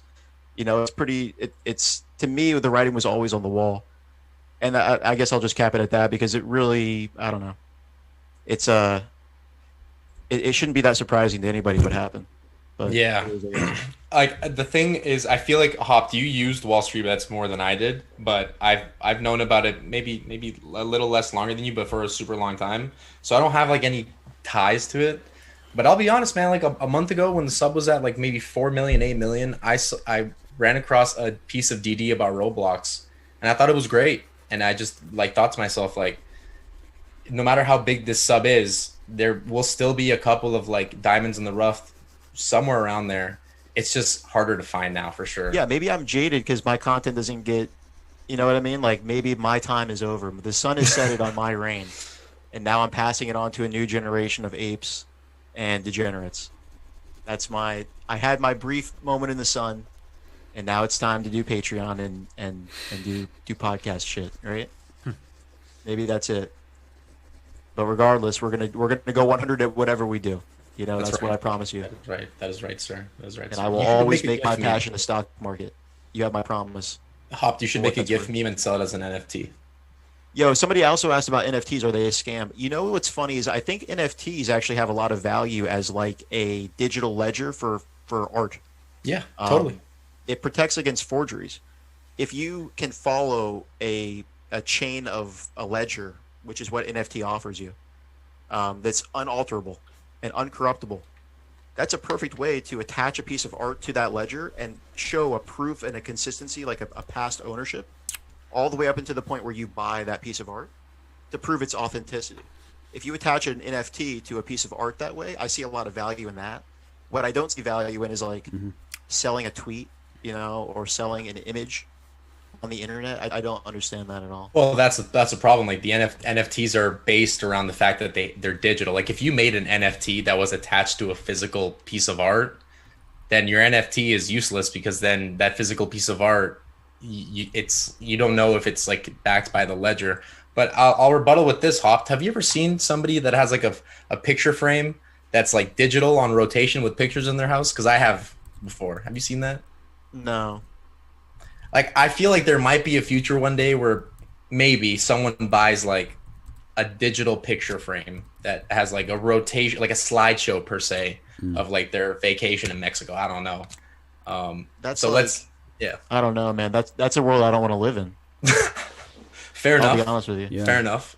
But I've seen it. And so, what if you had like an NFT that you bought digitally on the ledger, and you attach that to like a, one of these picture frame screens? I could see that. Maybe I'm wrong though. I don't know. You're young. You're the youngest one on the stream, I think. So you probably have. How else would you display it, right? That to me makes sense. Yeah. What I still don't get about right? NFTs. How else are you going to display it? Yeah, that's right. You're just gonna have it sitting on a flash drive, and you never get to look at it. You just open it up in like Windows Media Viewer once a day. Oh, I can't believe I paid $60 million for this. I love it so much. Yeah. All right, that's enough of that. I'll tell you what, though. Bullshit, you man. guys are looking at this from the wrong direction, though. You're looking at, are NFTs a good thing to be buying? Well, I agree. It's not a good thing to be buying. It's a great thing to be selling. Selling and creating, absolutely. So I'm about to do that as well. I mean, dog, like if I can sell, All right. I missed out on the whole Ethereum thing or the whole Bitcoin thing. I missed out on all that shit. But I'll tell you what, if I can sling a couple of Nifties and pull me some Ethereum, that's going straight into BlockFi, and it's going to give me some interest. All I'm hearing is 8% that a this is a day. great way to make some money. I think 8% someone a would day, buy your that's NFT. 8% I don't a think you're day. gonna get rich off of it, but I think someone would buy your NFT, Mikey, for sure. You might make some coin on it. I'd have to figure something to do with it. I mean, should I like make a nifty MP3 and I'll just like rap or something like that, or like ASMR? Yeah, let me get in on that. Dude, I don't know. Can I'll I get try to figure featured on the something rap, out. bro? Can we sell a rap, bro? I mean, we could do something like that. Yeah, actually, that's a great idea, Haupt. I think we should rap battle on a nifty. So there's only one authentic That'd be one. great. What's Are our you calling stage them name? Nifties, Mikey? NFT. Nifties. Yeah, I've been calling them nifties. Nifties. Okay. I mean, I like that. that's what the voice I in like my that. head says when I see NFT. I see nifty. I like that. I do Sure. that You with NFT, stocks. I sure. see RKT. I don't call it RKT. I See, call it rocket. Right. You know. Let me or- ask you this really quick. When you sell an NFT, are you is it like a trademark where nobody else can do what you've done, what you've No, sold? well, they I can absolutely think copy so. it. They can resell it or Yeah, whatever. But there's no. some kind of data behind it that would indicate it's not the original. Exactly. So Blockchain it would be behind like taking it's hard to compare it to art, like actual real world art, because there's some intrinsic value on the artist having touched the canvas. But if you could make a perfect carbon copy of the Mona Lisa and move it, is it the Mona Lisa anymore, or is it something different? So that's the same idea with the Nifties. You can recreate it perfectly by just taking a screenshot or downloading the image. Yeah. But something about the data behind it would indicate it's not the original one. And I guess Right. Well, it's something like a on pride of blockchain, ownership thing. It's like and you can tell people, "Hey, I actually own this." Yeah, dog. If I want the Right, Mona it's the Lisa same on thing my behind wall, I art. can just print it out and frame Right. it. But Exactly. nobody's going to be It's impressed. the same thing with art. It's like Yeah. I could go out and spend, I could be Mohammed bin Salman and spend $500 million on a Da Vinci painting, or I could No, you just could. have, well, theoretically, I wish, but hypothetically, right? I wish I had that kind of money to throw around, or I could hire some guy in Rhode Island who's been painting for 30 years to make me a lookalike copy and put it in my house. Mm-hmm. And the question is, what holds more value to me, right? Does just being able to look at it every day hold more value to me, or is the value coming from me knowing in my heart that it's genuine? And You I know think what- that's the There's a lot of people driving in that second force gen, behind yeah. NFTs. You know what Oh, you should sorry. do? Oh, yeah. You know what you should do as a good DD or like a good Patreon post for due diligence? Mhm. Figure out when the pet rock came out in the 1980s, and then where that was, like where the S&P was at that time, or Are whatever. you making down. a reference to Office Space right now? No, Unironically? I'm telling you that NFTs are the modern day pet rocks. Okay, Like, because that's where they're we are. literally This the cycle. opening scene of Office Space. Yes, I know. Yeah, one of the Jump to guys who gets conclusions, man. fired. Yeah. He's like, man, if It's only I had invented the pet rock. It's a classic scene. But what I'm Yeah, saying it is a like, classic scene at this point, where are we when it comes to, compared to the pet rock. Sure, in the fuck pet it. rock cycle? Sure. Yeah, This I is do that this for is this fun. generation's pet rock. Yeah, I do that for fun. Somebody in chat also asked why we don't like Kathy Wood. So Wait. I don't like Kathy Speak for Wood. yourself there. Yeah. So I don't like Kathy Wood, and this is for Remy LeBeau. I don't like Kathy Wood because Gambit. her portfolio construction is really bad. It's very, very risky, and they have no model. She did an interview recently on Barron Streetwise podcast with Jack Howe, and basically she said, we don't have a strategy. We just buy things that we like. We buy companies that have outsized R&D expenditures and hope that they accumulate value. That's literally their thesis. But is that not what Berkshire did? Yeah, but Berkshire did it based on fundamentals. Kathy is looking for unicorns. Okay. Right? Yeah. Berkshire did it to Coca-Cola. Kathy is looking for unicorns, right? Berkshire is an insurance buyer, right? Kathy's looking for the next Tesla, which, again, Tesla's movement is based entirely on options market dynamics, right? 4 gamma squeezes in a row. Insane, right? Totally fucking crazy. But that's what's happening in Tesla, and that's why it can die from 900 to 500 in 2 weeks. Right? Not because there's any fundamentals backing up the price. People are not willing to pay $900 for it. They're willing to pay half that price. And that's why it fell to half that price. Basically, it's right, what Andrew says, it's venture capital wrapped into an ETF. You guys also have to remember that ARK as a company was not an ETF manager first. They were an investments advisor, and they do managed accounts. So all of the ETFs they launch inside of a managed account for rich clients first and then put into an ETF later. So their products aren't marketed to retail people. They're marketed to high net worth individuals who have a higher risk tolerance to play with $5-10 million in one fund out of their total capital that could be hundreds of millions of dollars.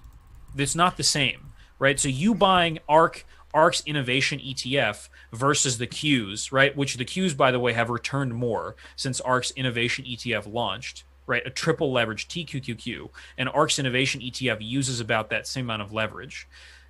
Buying that would have lost you money. I don't know. I'm going to have to challenge you on that. Yes. Kathy uses a shitload of leverage. Get him, Ed. Get him, Ed. But Kathy's not investing in like options to get her leverage. She's simply investing in like very. No, but she's borrowing money to buy those stocks. That's leverage, which compounds your losses and your returns. Oh, so you're saying she's trading on margin?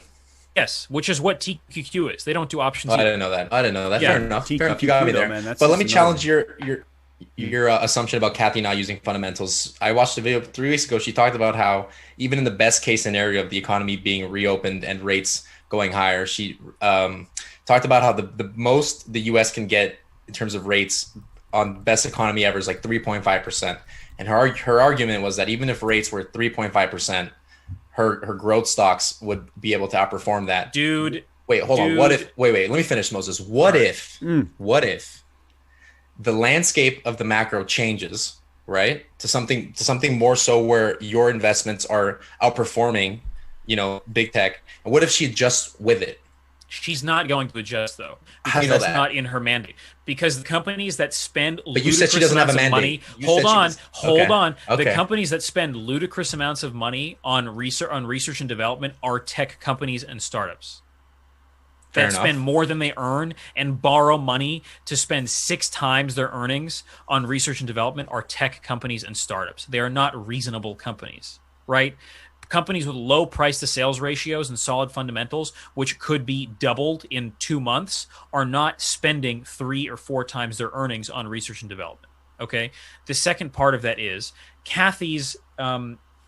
Here's the general problem I have with her too is she's expecting double the projected performance of the broad market for the next 5 years. The broad market's projected to return after this year about 10% a year, and Kathy's expecting 20% plus on her ETFs. That to me is fucking bogus.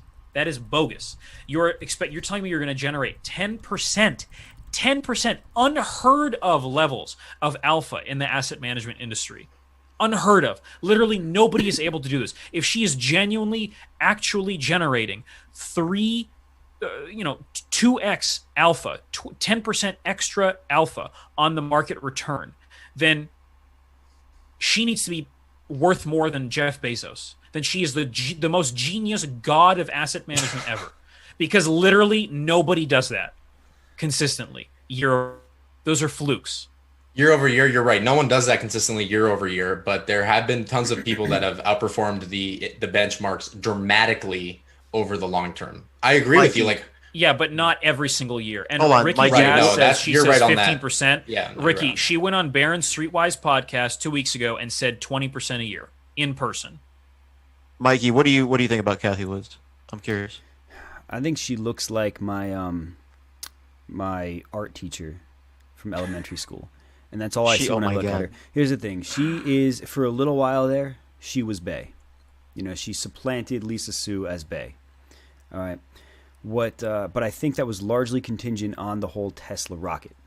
If Tesla did not rocket, then Cathie Wood would just be another person, just another manager. For sure. She's looking for that moonshot. And I think these days you're going to find more moonshots than you used to, because you've got this massive retail buying into calls. You've got gamma squeezes. You've got unwarranted hype. And I think Moses would absolutely agree. There is unwarranted hype on some of the dumbest shit out there. Yeah, absolutely. Yeah. But that is, and he talks about fundamentals, that is a fundamental of the market mechanics, that you will see these, you know, ambitious companies without real earnings going to the moon for no reason. I bet you almost every single one of those is in Cathie's portfolio. I own ARCG. I think that there's going to be something in there that extends the human lifespan, that changes the way we look at what life means. I think that's eventually going to come. So I own ARCG. I'm probably not going to get in on her ARCX, the space exploration ETF. I think we're just going a little bit too far into that speculative zone. But for those that are willing to take some risk, don't count Cathie out. You know, they invest aggressively, but that's all we're doing anyway. All of us fucking invest aggressively. That is Moses. the core of a thematic ETF, right? That's what I was saying, 30 minutes ago. That's fine if you're okay with that, but you need to go into it understanding the level of risk you're taking. I agree. Live and Die on Mars asks, why wouldn't that be possible if she's got lots of risky assets? Because risk equals loss, my friend. Risk is when you say risk only in when the market financial goes down. mathematics, risk equals your exposure to loss. How much can I lose on this investment? That is the definition of financial risk. So gain is not risk. Loss is risk. And if you have huge fluctuations and volatility in the price of a stock, its risk profile goes up. And its risk becomes inherently higher. So you're buying into something that can lose just as much as it gains. We saw this with a lot of the tickers in ARK's innovation ETF. Zillow went from about 185 to 130 in about a week. ARK-K, same thing, lost like 40% of its value. Tesla, same thing, 950 to 500. All these stocks are components of ARK-K, heavily correlated to each other, right? And will lose a lot of money when the market goes sour. And right now, we're in a period when the market is going sour more often than not. There's a lot of chop. Somebody else, I'm sorry, I got to respond to this roast. Somebody asked me, I'm saying I'm going for 5% gains a month. The reason I get 5% gains a month is because I invest in equities that are undervalued and they appreciate in value, right? There's minimal loss risk because they're already underpriced. If something is overpriced, your loss risk is higher. If an asset is underpriced, then you're higher. You have a higher probability of making money. That's just the truth, right? Look at when I first saw Cathie Woods, I thought Sarah Palin. Yeah, that was like the first thing that came to my mind. Now I think she's looking, honestly. See, I think like with Sarah Palin too. Now it's like, from my perspective, it's almost like she reminds me of like a psychic you would see in a strip mall. Like she's got her own little corner of the strip mall where she does like. Sorry, I have to respond to Live and Die, who's hating hard. My portfolio is $265,000. This guy. All right, so flexing. Fuck you. I returned 30,000 in January and 30,000 in February. Patagonia is Hardcore popped as flex. well. We're flexing hard right now. And I'm bullish Patagonia. Yeah. With the zipper, half zip. This is full styling. She's like, my problem with her is like, if I had a lot of money and I was putting it in somebody's stead and it was under their protection, I don't want you on TV like all the time. What are you doing on TV constantly? And what's funny is she talks about having managing my portfolio. If you're well, she's got to look. Hold on. I get that she's got to drive money to her fund. I understand that, but like, shouldn't the reward? What's ironic is that she goes on screen and she talks about like having a long-term vision. She said about Palantir, "Oh, don't worry about where we bought it at. We're not expecting this to be a profitable move in the short term. We're in this for the long haul." That's what everybody says when they're afraid of losing money in the short term. What's that? I said that's what everybody says when they're afraid of losing money in the short term. Yeah, and then she's like in this short-term mindset where she's on TV every day. It's like, well, which is it? You think that if you have a long-term vision, your returns would speak for you. But it seems like now you're going for a cash grab, just going on CNBC anytime that you can, trying to cash in on, what is it, like another personality we got to deal with, Elon Musk. Like, all these people are cool. Mikey. All these people are cool in their own right, but I just don't want to invest with them. I don't want them in my My portfolio is not a soap opera for you to fucking, you know what I mean? I don't want them talking to each other. Some people, I feel like some guys, especially some boys, view finance as like their version of Barbie dolls. What if Kathy Woods and Elon Musk came on CNBC and talked to each other? And it's like, you just like, now kiss. I don't know. I just Haupt. You watch too much CNBC, bro. Honestly, that's what it is. Every night you turn it on, I look at you. I feel like it's like it's rotting my soul. Really, you gotta stop, man. You gotta stop. Honestly. It's like when our parents used to say, "Stop sitting in front of the TV. Your brain's gonna rot." Mm-hmm. Yep, that's what's happening right there. CNBC is rotting your brain. It's good entertainment, though. That's for sure. If I can finish off one final thing about the ARK ETFs, which is actually a serious problem, they buy a lot of companies, stocks that are illiquid or private. So there is some level of venture capital going into listing them through the ETF, and that inherently is really dangerous. Because if there's a shock in that particular industry, then there is a big risk of things, of that ARK ETF losing value, because maybe the stocks, the public liquid stocks, are performing well, but the private stocks that they hold, or the illiquid small caps that they're betting on to, improve really well, could die. And that's really, really dangerous if you have a high allocation to something like that with so much risk in your portfolio. Yep. Pause one. Last thing I can say tonight, because I needed to be in bed like an hour and 45 minutes ago. If you're going to play an ARK ETF, my pick is ARKG. And that's because I think if there's going to be one huge move, the next Tesla, I think it's going to have something to do with the human genome, with healthcare, kind of breaking that mold, really being innovative. That's my pick. I've got like 115 shares or something like that of ARKG. I don't know any of the other ARKs, but that's just my pick for you guys' awareness. This has been an awesome conversation, but I need to go to bed. You guys are streaming this on Twitch as well, right? Not tonight. I don't think we are anymore. Oh, we stopped. All right, I was going to say maybe I can go, but you guys can continue. Yeah, for clarification, so Haupt, Ed and I, Ed is Terrible Trader, run a podcast Sunday and Wednesday nights at 8:30 over on the Next Trade Twitch channel. I run a Patreon where in certain tiers you get access to the Discord where, some of you were asking about my portfolio. I do share my portfolio and my trades in that server every day, or whenever I make a new trade, I do share it. I also share some of my trades on Twitter. So if you go to the Patreon link, you could follow my Twitter there. There are free articles. Feel free to read those. But, generally speaking, the reason I write it is because I, as you can probably tell, have a huge passion for the asset management industry. This is my life. I've been in it for, and learning about it for the better part of a decade. And I want to return some of what I've gained from mentors in the past, and a lot of the education that I've gotten in an easily digestible way about the U.S. markets and macroeconomic conditions. That's really the goal, and a lot of people have gotten great things out of it. I've been running it for about 3 months now, 2.5 months, and you'll be able to see the diligence, 3 articles a week, get a stock pick every week, get a newsletter, get a morning show with me and Haupt for a half hour where we talk about a lot of this kind of stuff quickly and in a digestible manner, plus the articles, plus the podcast. I mean, you're getting quite a lot. So if you enjoyed hearing about this, please give us a follow as a group. Subscribe to Haupt's YouTube channel. Check out his streams on Twitch. Watch our podcast. Take a look at the Patreon. Go follow Ed on Instagram. This is our business, and we do this all the time and frequently every single week. So we hope. Yeah, and if I may add, something that really hurt my account when I got into this business was being very close-minded to other people's trading strategies and processes. And Moses, I feel like you get hate because people don't want to hear about like wholesome intrinsic value investing. And I feel like if you're close-minded about that, you might get caught with your pants down during a tide.